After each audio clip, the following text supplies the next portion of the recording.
this is Shankar Pratap Singh and you are watching SPS Film on YouTube channel. So guys, बात करते हैं आज शश योग के बारे में। शश योग जैसे हम जानते हैं पंच महापुरुष योग में से एक योग है और ये जब बनता है जब सैटर्न यानी शनि कुंडली के केंद्र भाव में बैठा हो।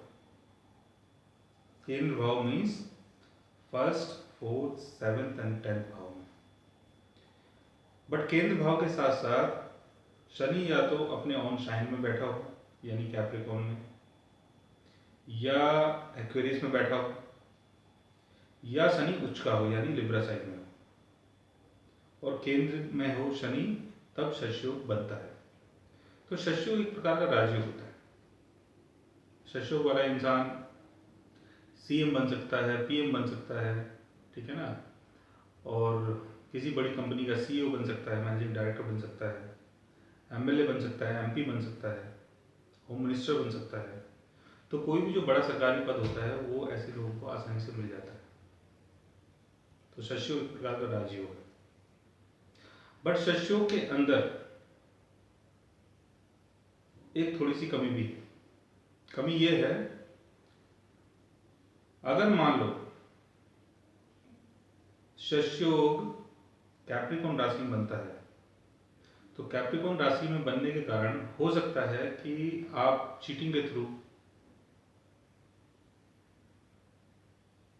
किसी दूसरे का स्टेटस अपने हाथ में ले लें।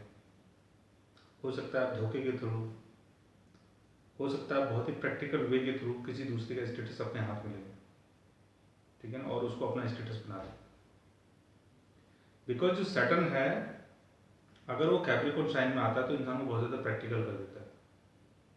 तो ऐसे लोग बहुत ज़्यादा प्रैक्टिकल हो जाते हैं। ऐसे लोग दूसरे की फीलिंग को नहीं समझ पाते, जो अदर पर्सन है वो कैसा है, क्योंकि जो कैप्रिकॉर्न साइन है वो आपके कैंसर साइन का बिल्कुल अपोजिट साइन है। कैंसर का मतलब केयर करना, कैंसर का मतलब होता है इंसान बहुत ज़्यादा इमोशनल होता है। लेकिन जब सैटर्न कैप्रिकॉर्न साइन में आएगा तो इंसान बहुत ज़्यादा प्रैक्टिकल हो जाएगा। तो ऐसे लोग हो सकता है अपने स्टेटस को बनाने के लिए, अपने फेम को बनाने के लिए, ठीक है ना, अपनी ड्यूटी को कंप्लीट करने के लिए हो सकता है कि लोगों के इमोशंस को ना समझ पाए।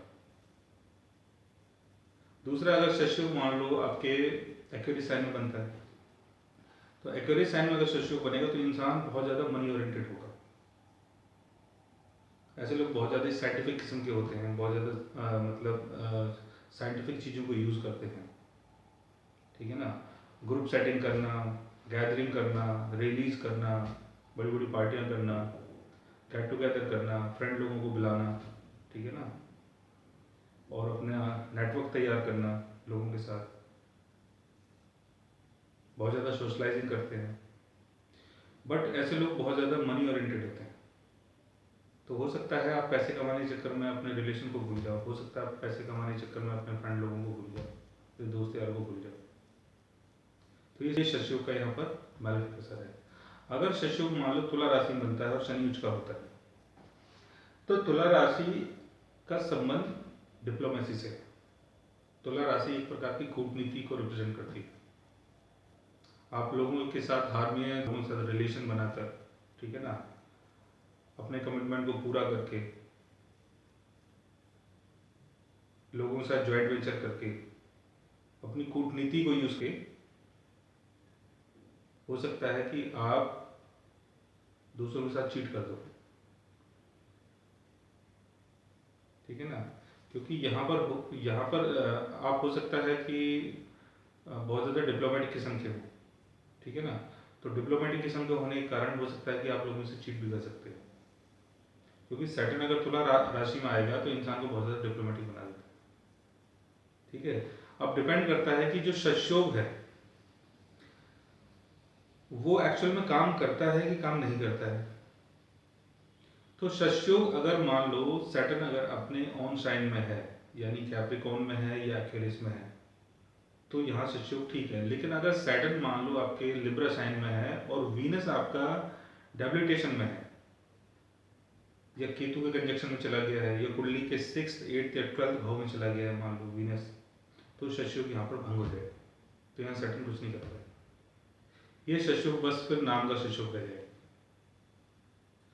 तो सैटर्न अगर लिब्रा में है तो आपको वीनस की कंडीशन को भी देखना पड़ेगा, वीनस केंद्र में होना चाहिए, ठीक है ना, या वीनस सैटर्न के साथ ही हो यानी लिब्रा साइन में हो, तब ये शशयुग बहुत ज़्यादा पावरफुल होगा, या वीनस अपने एग्जिटेशन में हो तब ये शशयुग बहुत ज़्यादा पावरफुल होगा, या वीनस अपने फ्रेंडली साइन में हो तब ये शशयुग थोड़ा सा काम करेगा, या वीनस केंद्र में हो तब ये शशयुग काम करेगा। तो खाली शशयुग के बनने से ये नहीं है कि आप बहुत ज़्यादा वेल्थी हो जाओगे या बहुत ज़्यादा प्रॉस्परस हो जाओगे या बहुत फेम मिल जाएगा या बहुत नाम मिल जाएगा या बहुत आपको कोई सोशल बहुत बड़ी ड्यूटी मिल जाएगी या समाज में आप बहुत बड़े नाम से पहचाने जाओगे, ठीक है ना। तो ये ज़रूरी नहीं है, इसके लिए वीनस की कंडीशन को देखना पड़ता है। दूसरा शशयुग जो है वो 8 प्रकार के एसेंडेंट्स में बनता है। तो जो 8 प्रकार के एसेंडेंट्स हैं उसमें जो एरीज एसेंडेंट है अगर उसमें शशयुग बनेगा तो सैटर्न 7th हाउस में या तो तुला राशि में होगा या 10th हाउस में कैप्रिकॉर्न राशि में होगा, तो शशयुग बनता है।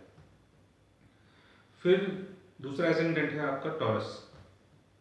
टॉरस एसेंडेंट में अगर सैटर्न 10th हाउस में लिब्रा नहीं, एक्वेरियस साइन में है, अगर 10th हाउस में है तब ये शशयुग बनेगा।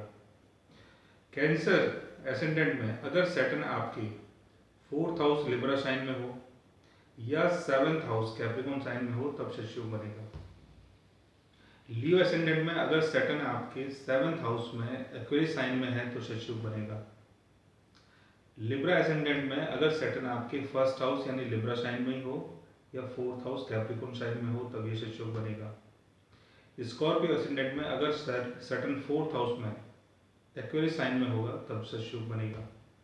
कैप्रिकॉर्न एसेंडेंट में अगर Saturn 1st house Capricorn sign में या 10th हाउस लिब्रा साइन में हो तब शशयुग बनेगा। एक्वेरियस एसेंडेंट में अगर सैटर्न 1st हाउस में एक्वेरियस साइन में हो तब ये शशयुग बनता है। तो ये 8 प्रकार के एसेंडेंट में ये शशयुग अलग अलग तरीके से बनते हैं। लेकिन शशयुग के लिए पहले तो सैटर्न को केंद्र में होना बहुत ज़रूरी है, दूसरा अपने ऑन साइन में होना बहुत ज़रूरी है, तीसरा अगर लिब्रा साइन के ऊपर अगर शशयुग बनता है यानी शनि उच्च का है तो उसके लिए वीनस की कंडीशन भी देखना बहुत ज़रूरी है, तब ये शशयुग आपकी कुंडली में बन पाएगा। तो दोस्तों आज हमने बात की शशयुग के बारे में, आगे हम और भी योगों के बारे में बात करेंगे, तो आप हमारे चैनल को सब्सक्राइब कीजिए और अपने कुंडली के योगों को जानने की कोशिश कीजिए। आज के लिए बस इतना ही।